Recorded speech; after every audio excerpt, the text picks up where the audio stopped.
What's up guys, I'm Paul, and today I'll be replacing the tires on my Chinese scooter. You'll find the tire size somewhere on the sidewall. My tires are 3.5 inches wide, mounted on a 10-inch rim. I'm heading over to partsforscooters.com and they have some sweet all-season tires for me.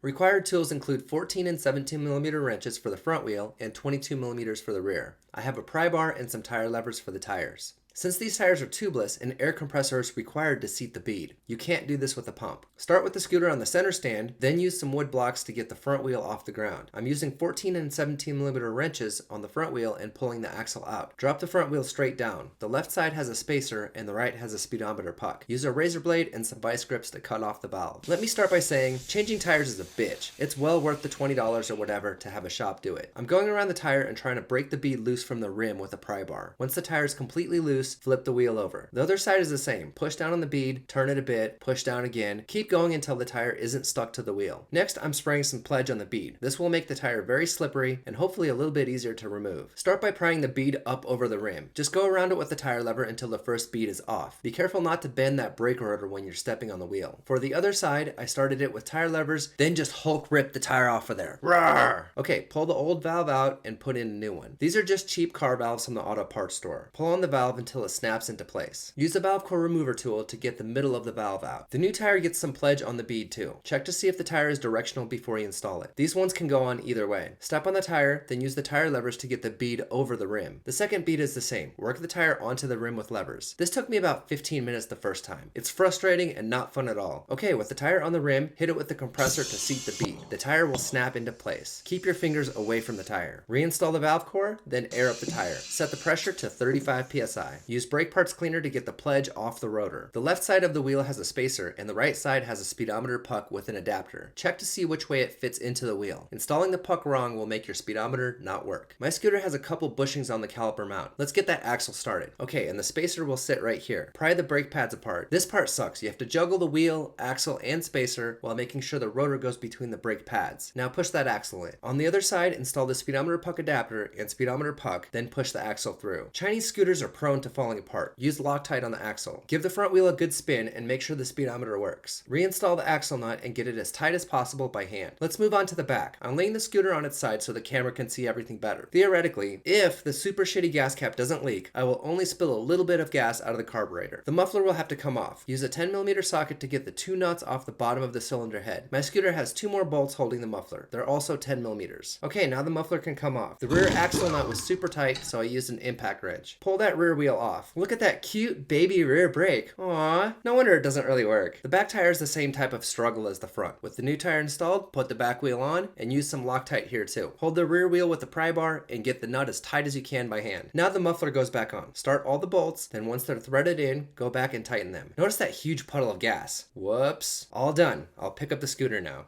For the record, I don't recommend laying your scooter on the ground and letting it spill gas everywhere. It's actually kind of dangerous, but it does make everything really easy. And who knows, maybe someday I'll be famous. I can just see the news article now. Idiot burns down house trying to make YouTube video. Anyway, squeeze that front brake a few times to make sure it works before you ride. And if you enjoyed this video, like it, share it, subscribe to my channel, all that good stuff. And I'll see you guys next time.